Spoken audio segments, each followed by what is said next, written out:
Hi there, how are you today? Are you doing well? Okay, these are the questions that we usually ask when we meet a person, isn't it? So, நேற்று நம்ம நிறைய WH questions and how இதெல்லாம் use பண்ணி எப்படி நம்ம sentences form பண்ணுறதுன்னு கற்றுக்கிட்டோம். இன்னைக்கு I am going to teach you how to put it into sentences so that we can converse-னா பேசலாம். Okay, communication என்றது Englishல it's very very important these days because எங்கே போனாலும் நீங்கள் என்ன பெரிய படிப்பு படிச்சிருந்தாலும் பேசாமல் ஒரு இடத்துல ஒரு இன்டர்வியூக்கோ இல்லாட்டி யாரையாவது பார்க்கும்போதோ நீங்கள் அப்படியே உட்காந்துட்டு இருந்தீங்கன்னா எஸ் நோ அப்படின்னு சொல்லிட்டு இருந்தீங்கன்னா அது உங்களுக்கு ஒரு மைனஸ் பாயிண்ட்டாக தான் ஆயிரும்.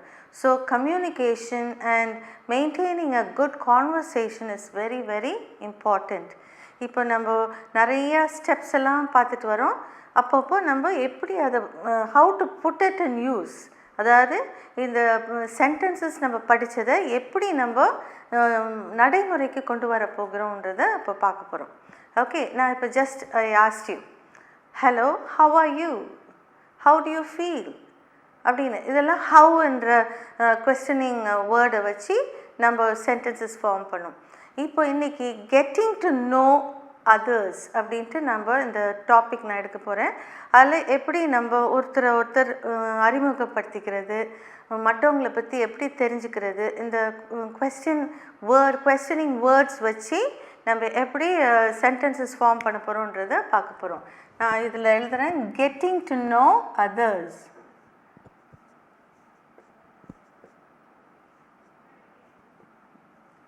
கெட்டிங் டு நோ அதர்ஸ்னால் என்ன அர்த்தம்? மற்றவர்களை பற்றி மேலும் அறிந்து கொள்ளுதல்.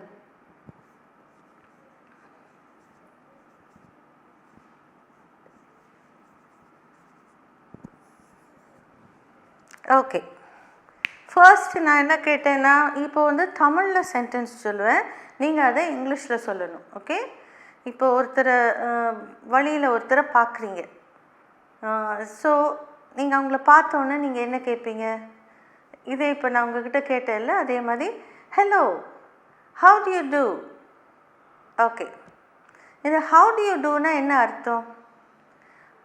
எப்படி இருக்கிறீங்க, நீங்கள் என்ன எப்படி இருக்கிறீங்கன்றது தான் ஹவு டு யூ டூ அப்படின்ட்டு கேட்குறது யூஸ்வலாக. Okay, hello how do you do அப்படின்னா நீங்கள் எப்படி இருக்கீங்க அப்படின்னு. அதுக்கு நீங்கள் என்ன பதில் சொல்லணும்? ஐ am fine thank you, have are you அப்படின்னு சொல்லலாம், இல்லாட்டி ஹவு டு யூ டூ அப்படின்னு கேட்கலாம். ஸோ இப்போ இந்த சின்ன ஒரு டயலாக் ஒரு கான்வர்சேஷன்லே நீங்கள் எப்படி ஒரு இங்கிலீஷில் பேசி ஃப்ளூயண்ட்டாக இங்கிலீஷில் பேசி எப்படி மற்றவங்கக்கிட்ட அறிமுகப்படுத்திக்கிறீங்க ஆர் அவங்கள பற்றி விசாரிக்கிறீங்கன்னு தெரிஞ்சுக்கிட்டீங்க. ஓகே, இப்போது சரி, நான் ஒரு வாக்கியம் தமிழில் சொல்கிறேன், அதை நீங்கள் இங்கிலீஷில் ட்ரான்ஸ்லேட் பண்ணணும். உங்களுடைய பெயர் என்ன? அதுக்கு என்ன சொல்லுவீங்க? What is your name? Or அதுக்கு இன்னொரு உங்கள் பெயரை நான் தெரிஞ்சு கொள்ளலாமா அப்படின்னா may I know your name please. Okay, so இப்போ அதெல்லாம் எழுதுங்க பார்க்கலாம். இந்த சென்டென்சஸ் எல்லாம் உங்களுக்கு ரொம்ப இம்பார்ட்டன்ட், நீங்கள் எழுதிக்கங்க. Hello how do you two?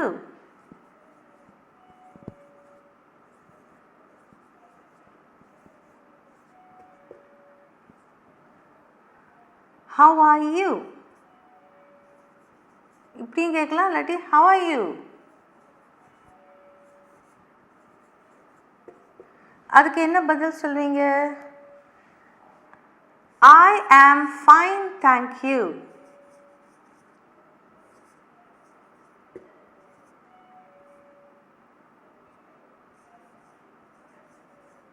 நீங்கள் எழுதி வச்சுட்டு நீங்கள் ப்ராக்டிஸ் பண்ணிக்கலாம் இதெல்லாம். I am fine thank you. Okay, next question, உங்களுடைய பெயர் என்ன? அது ரெண்டு விதமாக கேட்கலான்னு சொன்னேன் இல்லையா? What is your name? இப்போ நீங்கள் பஸ்ஸுலேயோ ட்ரெயின்லேயோ ட்ராவல் பண்ணும்போது ஆர் ஏர்போர்ட்டில் போய் நின்றுட்டுருக்கும் போதோ உங்களுக்கு யாரோ உங்களுக்கு பார்த்தா கொஞ்சம் தெரிஞ்ச மாதிரி இருக்குது, ஆனால் அவங்க பேர் உங்களுக்கு தெரியல. ஸோ நீங்கள் அவங்கக்கிட்ட போய் வாட்ஸ் யுவர் நேம் அப்படின்னு கேட்கலாம். இல்லாட்டி may I know your name please, what's your name. இப்போ நம்ம வந்து வாட் இஸ் யுவர் நேம் அப்படின்னு தான் கேட்கணுன்னு அர்த்தமே இல்லை. ஸ்டைலாக கேட்கலாம். What's your name, what is தான் நான் இங்கே ஒரு அப்பாஸ்ட்ரஃபி போட்டு எஸ் போட்டிருக்கேன். Okay, what's your name. Or இன்னொரு வகை, may I know your name please.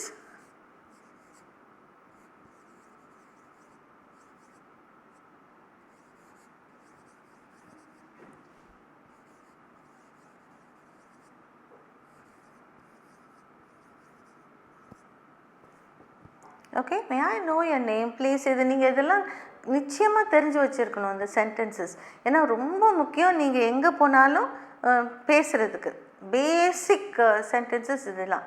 Okay, R நீங்கள் நான் சொன்ன மாதிரி அவங்கள பார்த்தா உங்களுக்கு வந்து தெரிஞ்ச மாதிரி தெரியுது, ஆனால் அவங்க பேர் உங்களுக்கு தெரில. You look very familiar. Okay, அதுக்கு நான் சென்டென்ஸ் எழுதுகிறேன், அது எப்படி அவங்கக்கிட்ட போய் சொல்கிறதுன்னு. யூ லுக் வெரி ஃபெமிலியர், ரொம்ப பார்த்த மாதிரி இருக்குது. You look very familiar. ஃபெமிலியர்னா என்ன சொன்னேன்? ரொம்ப பார்த்த மாதிரி, தெரிஞ்ச மாதிரி இருக்குது. உங்களை பார்த்தா ரொம்ப தெரிஞ்ச மாதிரி இருக்கு, ஆனால் உங்கள் பேர் தெரியலையே. உங்கள் பேர் கொஞ்சம் சொல்ல முடியுமா? You look very familiar but I don't know your name.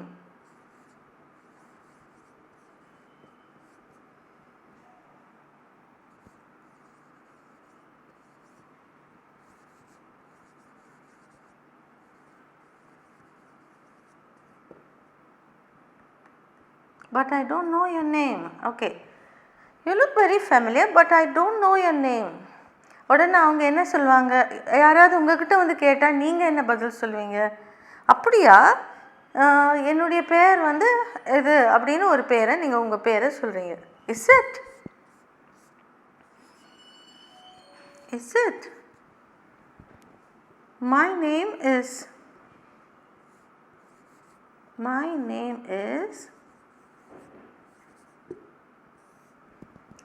ஏதோ ஒரு உங்கள் பேரை நீங்கள் இது பண்ணுறீங்க. நீங்கள் எங்கே வசிக்கிறீங்க அப்படின்னு ஒரு கேள்வியை கேட்கலான்னு வச்சுக்கலாம்.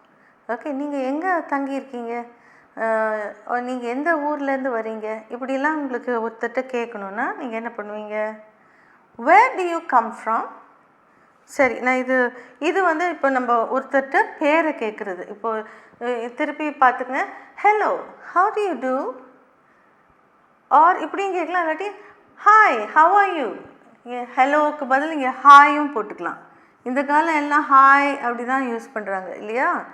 Hi, how are you? Hello, how do you do? I am fine, thank you. இதுதான் நீங்கள் பதில் சொல்கிற விதம். I am fine, thank you. Okay, next, what's your name அப்படின்னு கேட்கலாம். May I know your name please? You look very familiar but I don't know your name. நீங்கள் ரொம்ப எனக்கு தெரிஞ்சவராக இருக்கிறீங்க, ஆனால் எனக்கு பேர் தெரியல. ஸோ இதெல்லாம் கேட்கும்போது is it? My name is so and so அப்படின்னு நீங்கள் சொல்கிறீங்க. இப்போது ஒருத்தரை அறிமுகப்படுத்திக்கிறது. ஓகே, ஸோ நெக்ஸ்ட் இது வந்து எந்த இடத்துலேருந்து வந்திருக்காங்கன்னு கேட்குறதுக்கு நம்ம பார்க்கலாம். எழுதிக்கிட்டிங்களா? இதெல்லாம் நீங்கள் எழுதி வச்சுட்டு வாசி நீங்கள் ட்ரை பண்ணிங்கன்னா சூப்பராக இங்கிலீஷ் பேச ஆரம்பிச்சிருவீங்க.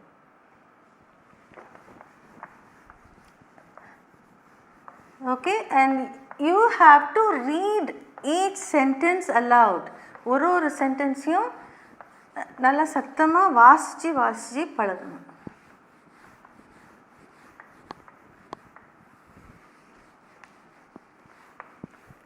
நெக்ஸ்ட் வந்து நம்ம இடம். ஓகே, நம்ம இப்போது வேர், ஹவ் இதெல்லாம் நம்ம யூஸ் பண்ணோம். இப்போ நெக்ஸ்ட் வந்து இன்னொரு செக்மெண்ட்டில் இந்த மாடியூலில் வேர் அப்படின்ற கொஸ்டின், எங்கேருந்து வரீங்க, Where do you stay?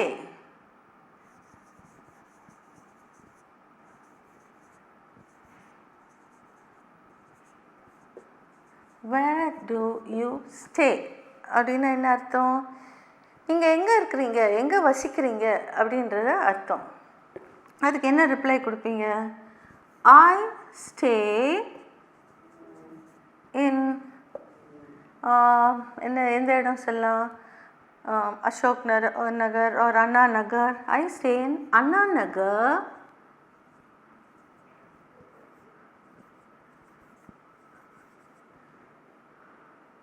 I stay in Anna Nagar. அது மதுரையாக இருக்கலாம், கோயம்புத்தூராக இருக்கலாம், சென்னையாக இருக்கலாம்.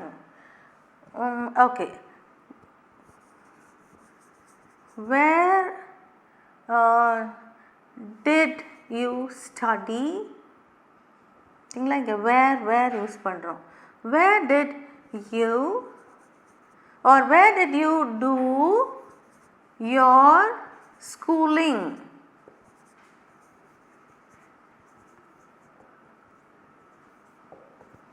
Where did you do your schooling? இது என்ன? அது ஸ்கூலுன்னா பள்ளி, ஸ்கூலிங்னா என்னன்னு கேட்குறீங்களா? அது வந்து நீ எந்த பள்ளிக்கூடத்தில் படித்தாய், எந்த பள்ளிக்கூடத்தில் படித்து முடித்தாய் அப்படின்றது தான் ஸ்கூலிங் அப்படின்னு கேட்குறாங்க. Okay. Where did you do your schooling? நீ எந்த பள்ளியில் உன் பள்ளி படிப்பை முடித்தாய் அப்படின்னு கேட்குறது தான் இந்த sentence. Where did you do your schooling? எந்த பள்ளியில் நீ உன்னுடைய பள்ளி படிப்பை முடித்தாய்? Okay. Which is your native place?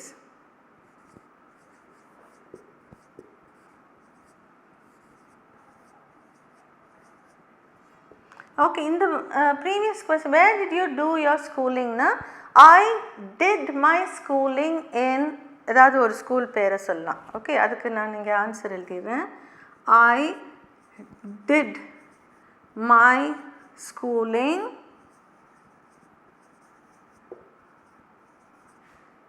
in dash. எந்த ஸ்கூலோ நீங்கள் படித்த ஸ்கூலை நீங்கள் சொல்லலாம். Which is your native place? இது என்னது? நேட்டிவ்னா என்ன அப்படின்னு கேட்டால் நீங்கள் என்ன அதுக்கு என்ன அர்த்தம்? முதல்ல எது உங்களுடைய பூர்வீக இடம், அதாவது உங்கள் தாத்தா பாட்டி எல்லாம் இருந்து நீங்கள் அந்த எந்த ஊர் உங்கள் சொந்த ஊர் எது? இப்போ நீங்கள் சென்னையில் இருக்கிறீங்க ஆர் மதுரையில் இருக்கீங்க, ஆனால் உங்கள் சொந்த ஊர் திருநெல்வேலியாக இருக்கலாம், இல்லாட்டி கன்னியாகுமரியாக இருக்கலாம், எந்த ஊரானாலும் இருக்கலாம் இல்லையா? Which is your native place na? My native place is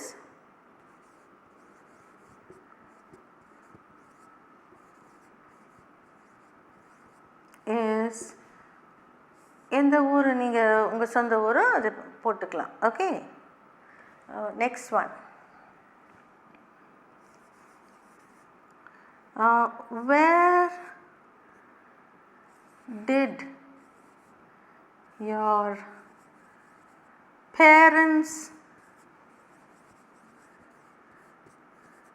Where did your parents என்ன சொல்லலாம்? get married?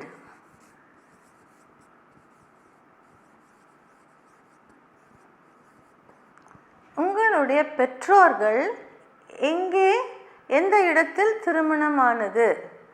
My parents. இங்கே your parents வருதில்ல, ஆன்சரில் my parents got married at Vadapalani. Okay.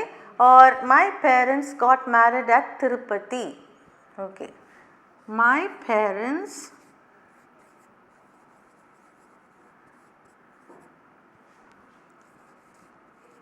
got married at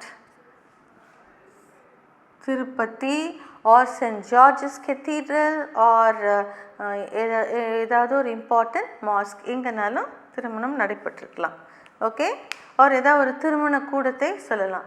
இது மாதிரி நம்ம வேர் யூஸ் பண்ணி நம்ம சில questions கேட்டு நம்ம நிறையா இன்ஃபர்மேஷன்ஸ் சேகரிக்கிறோம். Okay, I hope you understand how to make small sentences so that you can speak fluently in English. These are the basic sentences in English which you may be using when you meet others. Okay, and I have also written how to answer or how to reply to these questions. Where do you stay? I stay in Anna Nagar. Where did you do your schooling? I did my schooling in the school that you have studied. Okay, which is your native place? My native place is whatever your native place is. Where did your parents get married? My parents got married at whichever place.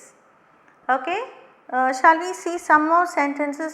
Slowly you can learn how to speak in English, because communication, I keep telling you, is very very important. நீங்கள் பெரிய பெரிய படிப்புலாம் படிச்சிருந்தாலும் communicate பண்ணலைன்னா உங்களுடைய அறிவும் உங்களுடைய படிப்புக்கும் வேலையே இல்லாமல் போயிடும். ஓகே, அதனால தான் கம்யூனிகேஷன் அது முக்கியமாக இந்த காலத்தில் ஆங்கிலத்தில் பேசுகிறது ரொம்ப ரொம்ப முக்கியம். ஏன்னா English is an international language. எந்த நாட்டுக்கு போனாலும் நீங்கள் இங்கிலீஷில் பேசலாம், எந்த வயசுலனாலும் நீங்கள் இங்கிலீஷ் கற்றுக்கலாம், பேச கற்றுக்கலாம். இங்கிலீஷ் எந்த சிறிய பிள்ளைகளானாலும் பெரியவர்களானாலும் இங்கிலீஷ் தெரிஞ்சிருந்தால் அதுக்கு ஒரு தனி மதிப்பே இருக்குது இல்லையா? ஓகே, நெக்ஸ்ட் ஒரு செட் ஆஃப் கொஸ்டின்ஸ் பார்க்கலாம். இதெல்லாம் உங்களுக்கு ரொம்ப ரொம்ப யூஸ்ஃபுல்லாக இருக்கும். நீங்கள் எழுதி வச்சுட்டு வாசித்து you should read it aloud. அலவுடுனா சத்தமாக வாசித்து பழகிக்குங்க.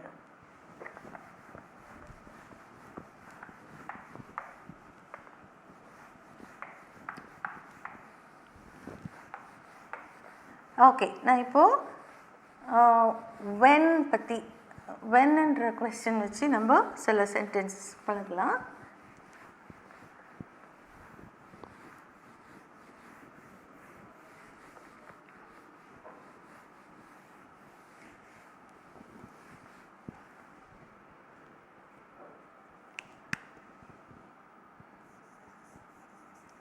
When did you finish your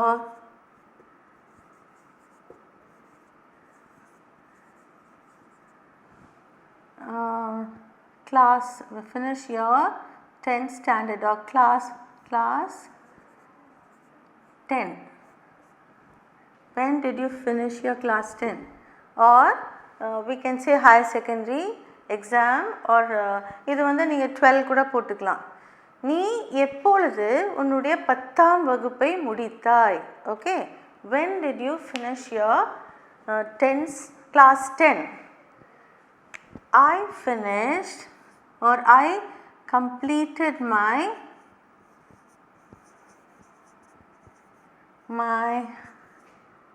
class 10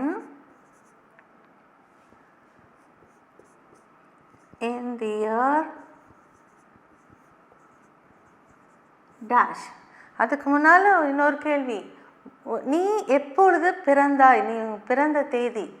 okay, when were you born? When were you born? நீ எப்பொழுது பிறந்தாய்? நீ எப்பொழுது பிறந்தாய்? I was born in the year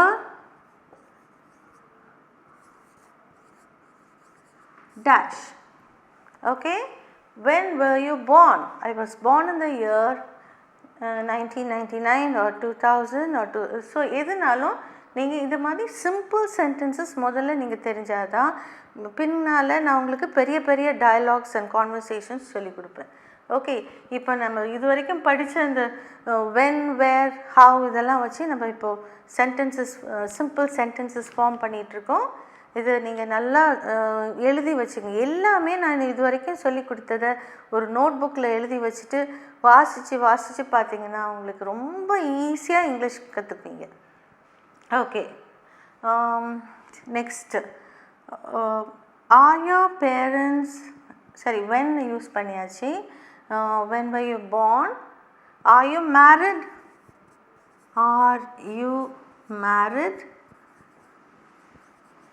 இதுக்கு இன்னொரு வகையிலையும் கொஸ்டின் கேட்கலாம். What is your marital status, what is your marital status.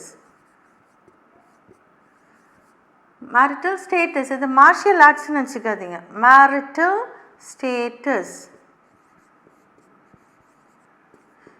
இது இன்டர்வியூக்கெலாம் போகும்போது கொஸ்டின்ஸ் கேட்பாங்க. இதுக்கு என்ன அர்த்தம்னா எஸ் ஐ எம் மேரிட் அப்படின்னு சொல்லலாம். ரெண்டுமே ஒரே அர்த்தம் தான். ஆர் யூ மேரிட்னா what is I am married, what is your marital status, I am married or I am single. நீங்கள் கல்யாணம் ஆகலைன்னா I am single. ஓகே, அதுக்கு ஆன்சர்ஸ் நான் எழுதுகிறேன். எஸ் ஐ am married,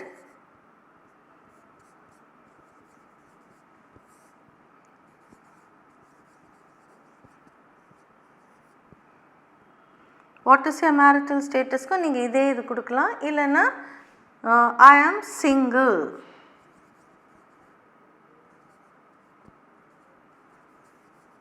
இதுதான் ஸ்டேட்டஸ்னால் single married. But are you மேரிட்னு கேட்டால் எஸ் ஐ எம் மேரிட் சொல்லலாம், இல்லாட்டி no I am not married அப்படின்னு சொல்லலாம். புரியுதா? அண்ட் அதுக்கப்புறம் no I am not married, I am single அப்படின்னு சொல்லலாம். ஓகே, இப்போ வென் were you born கேட்டிருக்கேன். அதே இதை வாட் யூஸ் பண்ணியும் கேட்கலாம். What is your date of birth.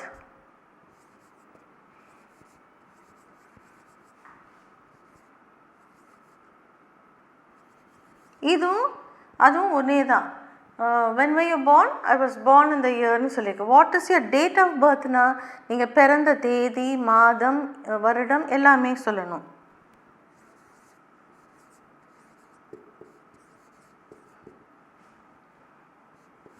my date of birth is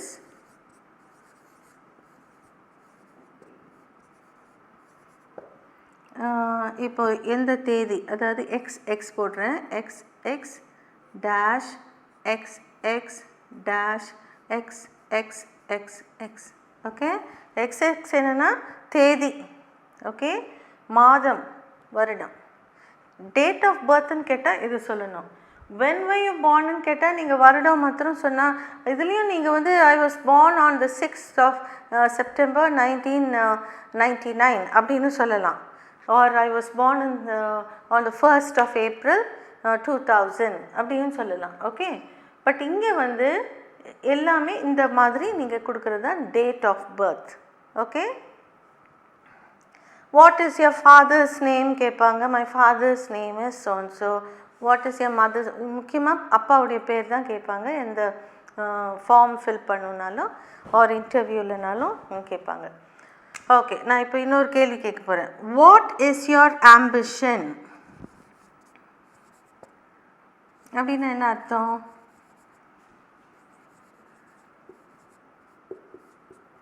what is your ambition, நீ என்னவாக பிற்காலத்தில் என்னவாக வேண்டும் என்று நினைக்கிறாய். Okay, what is your ambition? My ambition is to become a doctor, my ambition is to become a teacher, or my ambition is to become an engineer, a pilot. இதனால நீங்கள் சொல்லலாம் my ambition is to become whatever. Okay, நான் இப்போ answer எழுதுகிறேன். my ambition என்னது? பிற்காலத்தில் என்ன வேணும், வரணும், என்னவாக மாறணுன்ற ஒரு குறிக்கோளோடு நீங்கள் படிப்பீங்கள்ல, அதுதான் ambition. My ambition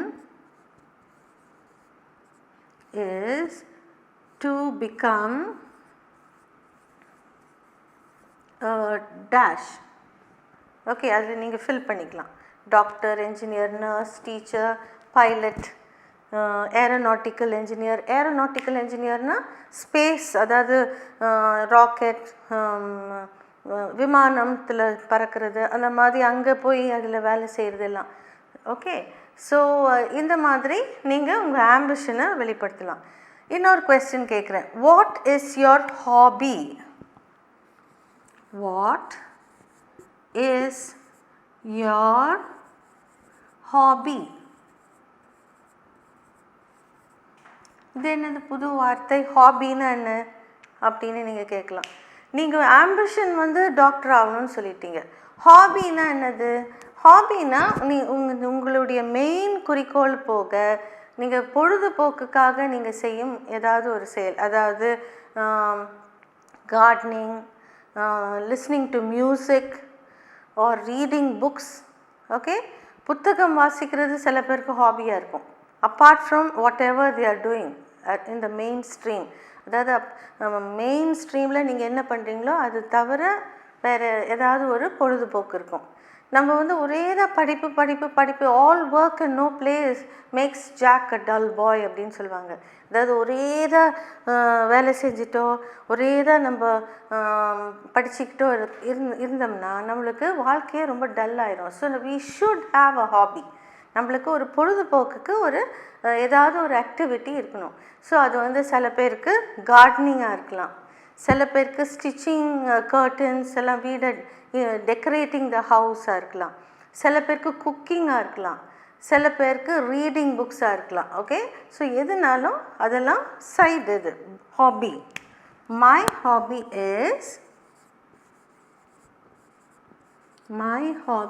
is dash. நீங்கள் அங்கே எதுனாலும் போட்டுக்கலாம். இது எல்லாமே நீங்கள் எந்த வேலைக்கு போனாலும் இதெல்லாம் கேட்பாங்க. ஹாபி என்ன, உங்களுடைய ஆம்பிஷன் என்ன, வேர் ஹாவ் யூ ஒர்க்ட் பிஃபோர், நீங்கள் இதுக்கு முன்னால் எங்கேயாவது வேலை செஞ்சுருக்கிறீங்களா, இது எல்லாமே கேட்டு தெரிஞ்சுக்குவாங்க. ஸோ இதெல்லாம் பேசிக் சென்டென்சஸ். நான் இப்போ கொடுத்துட்ருக்கிறதுலாம் நீங்கள் எல்லாத்தையும் எழுதி வச்சு ப்ராக்டிஸ் பண்ணிக்கோங்க. எழுதிட்டிங்களா? ஓகே, இன்னும் நிறைய நம்மளுக்கு பேசிக் சென்டென்சஸ் இருக்குது. அப்புறம் குடும்பத்தில் எப்படி ஒருத்தரை கூப்பிடுறது, எப்படி ஒரு ரிலேஷன்ஷிப்பு எப்படி எழுதுறது, பேசுகிறது, இதெல்லாம் சொல்ல போகிறேன் நான்.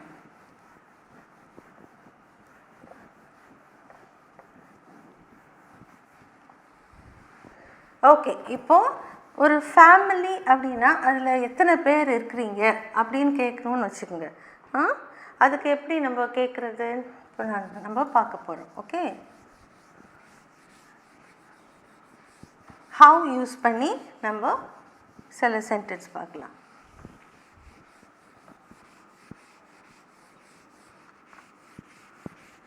இப்போது ஒரு குடும்பம்னா தந்தை, that is father, mother and the children இல்லையா? அந்த சில்ட்ரன் வந்து சில வீட்டில் ஒன்றா இருக்கலாம், ஒரே சைல்டாக இருக்கலாம், இல்லாட்டி 2ஆக இருக்கலாம், 3ஆக இருக்கலாம். ஸோ நான் இப்போ வந்து எத்தனை பேர் உங்கள் குடும்பத்தில் இருக்கிறீங்க அப்படின்னு நம்ம கேட்குறோம். இப்போது சென்சஸ் ஆஃபீஸ்லேருந்து கேட்க வராங்கன்னு வச்சுக்கலாம். அப்போ நீங்கள் எப்படி பதில் சொல்வீங்க? How many members are there in your family?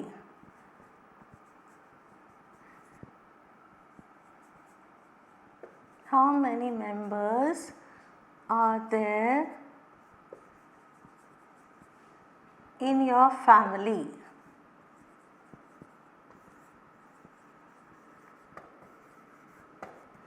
Okay, உங்களுடைய குடும்பத்தில் எத்தனை பேர் இருக்கிறார்கள்? அப்போ நீங்கள் என்ன எத்தனை பேர்னு எழுதுவீங்க? உங்கள் அப்பா, அம்மா, நீங்கள், உங்கள் தங்கையோ, உங்கள் சிஸ்டரோ, உங்கள் பிரதரோ, எல்லாரையும் கணக்கு போட்டு மொத்தத்தை நீங்கள் எழுதணும். ஓகே, இன் மை ஃபேமிலி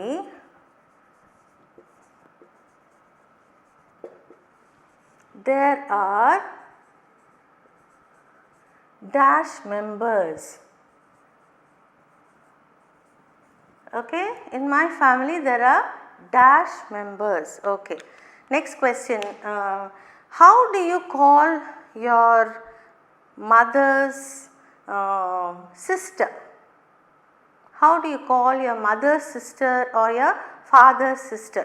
இப்போ தமிழில் பார்த்திங்கன்னா நிறைய ஒரு அதாவது அம்மாவுடைய தங்கைக்கு சித்தின்னு சொல்கிறோம், அதே இது அப்பாவுடைய தங்கையை அத்தைன்னு சொல்கிறோம் இல்லையா? பட் இங்கிலீஷில் வந்து எல்லாத்துக்குமே ஒரு பொதுவான ஒரே word and. Okay, and, aunty. Okay, அதில் வந்து சித்தி, சித்தப்பா, மாமா, அத்தை இதுக்கெல்லாம் வேறு இது கிடையாது, அதே தான். சித்தியும் அத்தையும் ஒன்று தான், சித்தப்பாவும் மாமாவும் ஒன்று தான், அங்கிள் அண்ட் ஆண்ட்டு தான் சொல்கிறோம்.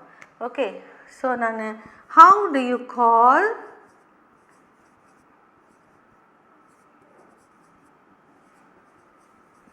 your mother's sister or your father's sister?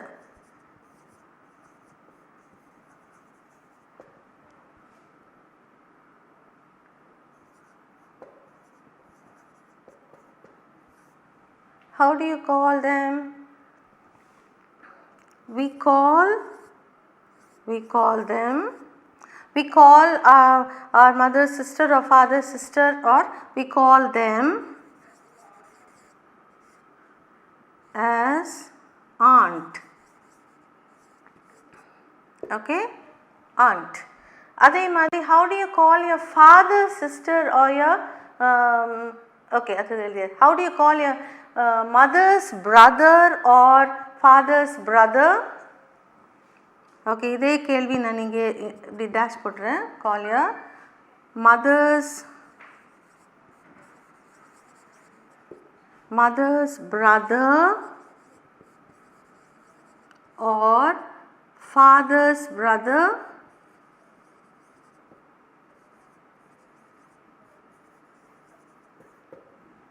how do you call them? We call them as uncle. Okay, we call them as uncle. புரியுதா? Okay, now we call a mother's brother or father's brother as uncle. Okay, and we call mother's sister or father's sister as aunt. We call them as aunt. I have written here. Okay, now what do we call our uncle and aunt's children? We call them nephews and nieces. If it's a boy, we call them nephew, and if it's a girl, we call them as niece. Okay, nephew niece na என்னன்னு உங்களுக்கு தெரியலல்ல. இப்போ நான் ஏற்கனவே சொல்லிட்டேன், சித்தப்பா சித்தி அத்தை மாமா எல்லாரும் அங்கிள் அண்ட் ஆண்ட்டுன்னு தான் நம்ம இங்கிலீஷில் சொல்லுவோம். இவங்களுடைய குழந்தைகளை நம்ம என்னென்னு கூப்பிடுவோம்னா nephew or niece. ஓகே, இப்போ நான் தான் எழுத போகிறேன். We call our uncle and aunt's children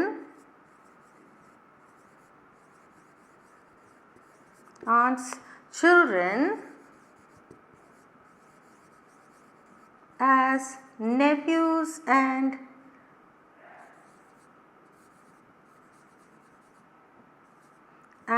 nieces. Okay, nephews and nieces. Nephew na boys, nieces na girls. Okay, இப்போ புரிஞ்சுதா? We call our uncle and aunt's children as nephews and nieces. nephew, nephew-னு சொல்லக்கூடாது, இது nephew. Okay, இது pronunciation வந்து நல்லா பார்த்துக்குங்க. nephews and nieces. இது C. இது புரிஞ்சுதா? இது ஓகே.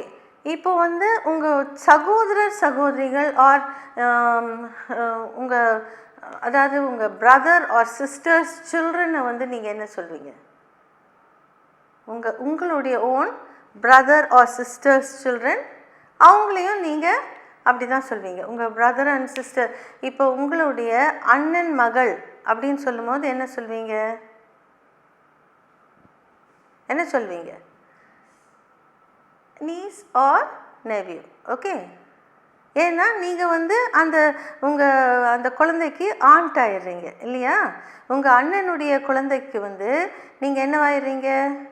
அப்பாவினுடைய தங்கை இல்லையா? புரிஞ்சுதா உங்களுக்கு? ஓகே, நெக்ஸ்ட் கசின்ஸ்ன்றது யார்? கசின்ஸ்ன்றது யார் சொல்லுங்கள் பார்க்கலாம். இப்போ உங்களுடைய குழந்தையும் உங்கள் சகோதரருடைய குழந்தையும் அவங்க கசின்ஸ். ஓகே, இப்போது பார்க்கலாம். கசின்றது வந்து the brother and sister's children, the children of a brother and sister, that is brother's children and the sister's children will be cousins. புரியுதா? இதெல்லாம் நீங்கள் தெரிஞ்சுக்கணும். ஒரு ஃபேமிலியில் ஒரு வேர்டும் என்னத்தை குறிக்குதுன்னு தெரியணும். the brother's children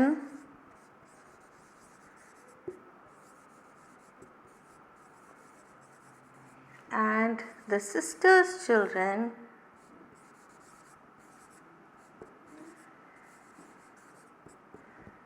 and his sisters எழுதலாம், or the brothers sisters children. பிரதருடைய குழந்தைங்களும் சிஸ்டருடைய குழந்தைங்களும் அவங்க எல்லாம் வந்து கசின்ஸ் ஆயிடுவாங்க.